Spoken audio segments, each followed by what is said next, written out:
Sir இது போன்ற சம்பவங்கள் நடந்துட்டு இருக்கும்போது முதல்வர் வந்து ரீல்ஸ் பதிவிட்டு இருக்காரு அப்படின்ற மாதிரி தொடர்ச்சியான குற்றச்சாட்டுகள் இருக்கு. பள்ளிகள்ல போதை கலாச்சாரம் அதிகமா இருக்கு.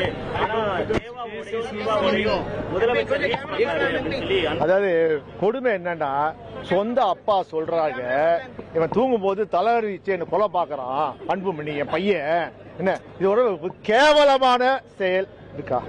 உங்க சொந்த அப்பா உன்னை வளர்த்தது யார்? உன்னை மந்திரி ஆக்குறது யார்? உன்னை வந்து உலகத்துக்கு அடையாளம் காட்டியது யார்? ஓ அப்பா திரு ராமதாஸ் வந்து கண் கலங்கி சொல்கிறார், என் மகன் அன்புமணி நான் தூங்கும் போது தொலைவாரியை மூச்சில் அடித்து என்னை கொலை செய்ய முயற்சிப்பார். இதைவிட கொடுமை கொடூரம் இங்கு இல்லை. ஏன் உன் சொந்த தந்தைக்கு நீ துரோகம் செய்திருக்கிறாய்.